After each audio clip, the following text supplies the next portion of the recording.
Molo Sambonani, hello, how's it? Good morning to this, a live version of Vuka Nazo, your morning news analysis show.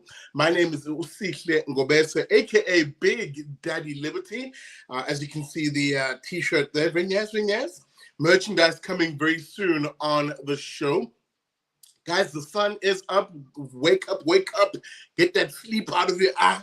Get that morning coffee as we're about to look at the morning headlines, the things that made topical news. We'll be brief also in doing so because this morning is an interesting one for me. But before I get into any of that, a reminder to you that your only price of admission here on Vuka Nazo is to hit that like button. Yes, that's right. Whether you're watching this simulcast on Facebook, YouTube, or on Twitter, just hit that like button. It helps, of course, grow our numbers. And speaking about growing numbers, if you're watching on YouTube in particular, well, then subscribe to the show. Hit that subscribe button and help me reach my goal of 50,000 subscribers by the end of the year. Just a reminder, we do have a website, people. Find us, of course, at bigdaddyliberty.com. There it is on screen, finally. bigdaddyliberty.com.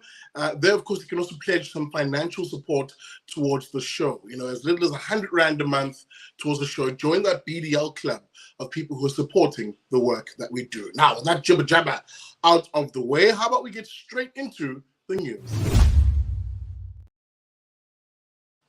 Okay, so I tried not to. I genuinely tried not to. But the temptation was too much to resist. This country is undergoing an awakening of sorts. I've spoken about this before, and indeed we're beginning to see the rumblings, the roots of that, where ever increasingly protests, and indeed what's sort of euphemistically being called service delivery protests in the past, which have often seen a wanton destruction of public property, the very things that people themselves also need, is slowly but surely morphing into directing that anger, directing that destruction of property. Not that I'm condoning it, I'm just making the point, but directing it now directly at the politicians who cause the pain that communities across this country are experiencing. Just think back to those images I shared with you last week on Vuka Nazo of the community in Paris who fed up and frustrated with rolling blackouts, load shedding, as we've euphemistically have come to call it here in South Africa, destroyed the house of the particular councillor, or if not the mayor of Paris, or was it the mayor's mom's house? I'm not sure which of those two, because there were conflicting reports in that regard. Now we're seeing a similar thing happening right now, where the ANC is receiving a very hostile reception across this country. I'll say that again. The ANC, who are celebrating their 111th birthday at the moment, a geriatric party it may be, frail as it may be, are experiencing a very hostile reception across the country. Don't take my word for it. It played itself out on social media. Let me just get it on a screen, where there was two coins, there's two sides to this of rhetoric. The one, of course, was from the ANC itself and its acolytes on social media, waxing lyrical about, oh, how great the ANC are. Look at us. We're having this wonderful celebration in Queenstown in the Eastern Cape, which is where I take you, where the party was holding a 111th rally or bash of sorts. So you see ANC members there, the drones, the worker bee drones, celebrating, having so much fun. Oh, let's ignore all the mess that we've caused as a party. We're just going to celebrate and ignore all the mess. Here's the problem. Here's the problem, dear viewer. And you'll forgive me for giggling my way through this, but here's the problem. The people of Queenstown were not having it. This is what the people of Queenstown effectively responded, how rather the people of Queenstown responded to those scenes. As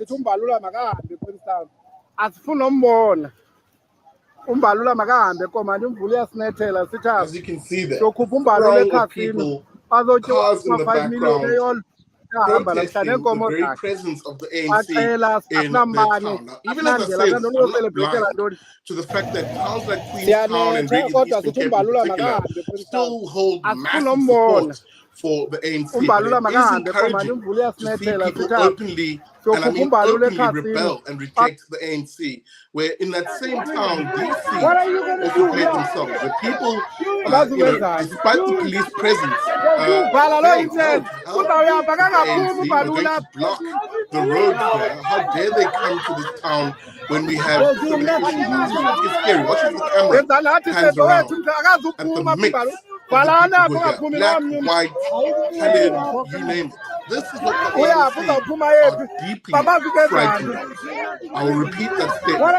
This is what the ANC are deeply frightened of when it comes to effectively South Africans banding together and saying to hell with the effective bad policies of the ANC and indeed the bad politicians, the bad people within that party who destroy the quality of life for the faith, flag, family, and freedom type South African. I just want to play you one more clip because it isn't just in Queenstown where these scenes played out. And there's one particular video I want to play. Let me just quickly preface this. I'm not taking joy in what I'm seeing. You'll forgive my smile. I'm not taking joy in what I'm seeing. I'm taking joy in seeing people stand up, though, to bullies. Albeit in this instance, they themselves were a bit on the bully side, but nonetheless, when you play the clip, you'll see exactly what I'm talking about.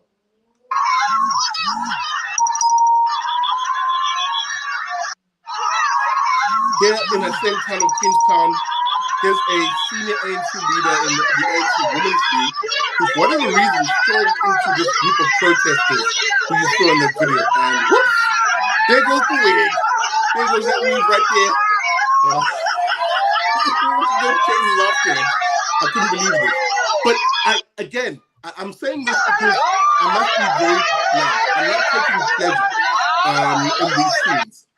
If anything, for me, that scene, that little moment, exemplifies perhaps what South Africans are experiencing, which is we will make you feel, ANC person, how you make us feel, which is exposed and embarrassed. That little moment, amusing as it is, and maybe as a bit mean as it is, does expose an unspoken psychology, though, pardon me, as to how South Africans have felt at the hands of the ANC. And as I said, it isn't just in the Eastern Cape. Here's another video very quickly that I'll quickly play here of Tuba, which is in KZN, where I've told you before, the ANC is on its way out in KZN. There is a palpable feeling that we can all feel in this province. Take a moment, if you are a KZN resident, and speak to the person next to you, and very likely that person will tell you they are going to vote IFP or DA or Action SA or even EFF, for as much as I'm not a fan of the EFF, but effectively KZN residents are readying themselves for a change of government in 2024. And it's becoming, as I said, hostile for the ANC. Let me show you that last clip that I just fished from social media. Just give me a second, people. It does take a moment when I'm doing this live. Do yourself a favor, please, as I'm doing this. Hit that like button, please, and help grow my numbers. There it is on screen. Let me just maximize it. This is obviously all in Zulu, but effectively what this man is saying is, I won't repeat the expletive, but he greets him in a derogatory way. That's the resident off camera, greets this guy in a derogatory way, and then begins to say, hey man, Mtuba, the area of Mtuba is not a happy hunting ground for you ANC people. Unfortunately, it does threaten him indirectly in a sense, but it just exemplifies the point I'm making. It is becoming incredibly hostile for the ANC in this country.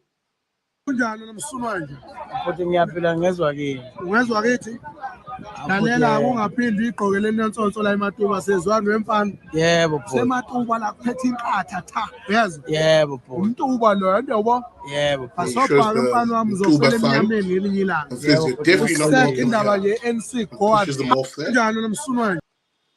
Now, again, I must be frank because I know it's going to happen in the comments. I'm not condoning violence. I'm not condoning the idea of no-go zones, which is undemocratic. The ANC should be given as much space to compete on their ideas and to the electorate as any other party. But the point is a abundantly clear one. People are becoming absolutely fed up with the nonsense that is the ANC. And I'm not surprised to see the hostile reception that the ANC is receiving across the country.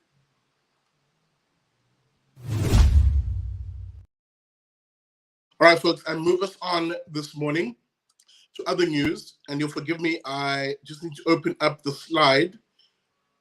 Maybe as I'm doing that, do me a big favor and hit that like button. A reminder to you guys, oh my goodness, apologies, dear viewer. A reminder to you guys of just how bad things can get when it comes to load shedding. ESKOM effectively coming out. And if you're a fan of the show, I've been warning you about this, so it's not news to you. But nonetheless, ESKOM coming out and confirming what I effectively told you will be the case, which is even if they fix the deeper levels of load shedding, which is level 6 and all of that nonsense, what you will have is effectively a normalizing of rolling blackouts in this country. You've already had it for all of 2023 and most of 2022. ESKOM now coming out and basically saying, hey, we're going to make blackouts at stages 2 and 3 effectively the norm, permanent for the next 24 hours, which is a bit of a writing contradiction. Something is permanent for a limited period of time. But anyway, ESKOM is chewing over the idea of implementing stage 2 or 3 load shedding on a near permanent basis for the next 2 or 3 years. The cash-strapped parastatal announced this on Sunday. This, of course, is an attempt to give more predictability to the public. Imagine that. Imagine that.